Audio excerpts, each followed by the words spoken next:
ট্রাম্পের দুই উপসহকারী পররাষ্ট্রমন্ত্রী আসছেন বুধবার।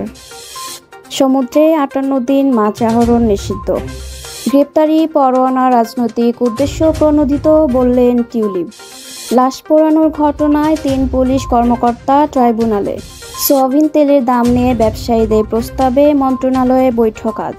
৩ দিনের সফরে আগামী বুধবার ঢাকায় আসছেন মার্কিন যুক্তরাষ্ট্রের দুই উপসহকারী পররাষ্ট্রমন্ত্রী।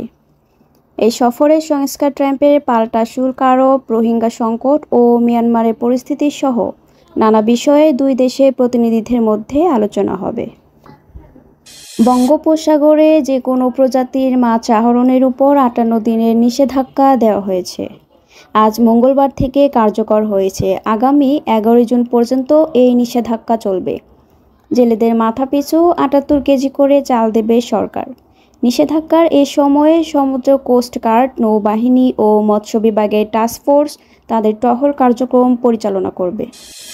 ব্রিটেনের সাবেক নগরমন্ত্রী টিউলিপ সিদ্দিক বলেছেন, শেখ হাসিনার কাছ থেকে অবৈধভাবে জমি গ্রহণের অভিযোগে বাংলাদেশ তার বিরুদ্ধে গ্রেপ্তারি পরোয়ানা জারি করা হয়েছে, যা একটি রাজনৈতিক উদ্দেশ্য প্রণোদিত অপপ্রচার। গতকাল সোমবার গার্ডিয়ানের এক প্রতিবেদনে বলা হয়, বাংলাদেশ এই গ্রেপ্তারি পরোয়ানা জারির বিষয়ে লন্ডনে সাংবাদিকদের প্রশ্নের মুখোমুখি হন টিউলিপ সিদ্দিক। জুলাই আন্দোলনের সময় আশুলিয়ার ৬ শিক্ষার্থীর লাশ পোড়ানো ঘটনায় সাবেক ৩ পুলিশ কর্মকর্তাকে আন্তর্জাতিক অপরাধ ট্রাইব্যুনালে হাজির করা হয়েছে। মঙ্গলবার সকালে তাদের হাজির করা হয়। Bangladesh vegetable oil refiners and Vanaspati manufacturers association ভোজ্য তেলের দাম বাড়ানোর বিষয়ে তাদের আগের দেওয়া প্রস্তাবের মূল্য সংশোধন করে নতুন প্রস্তাব দিয়েছেন।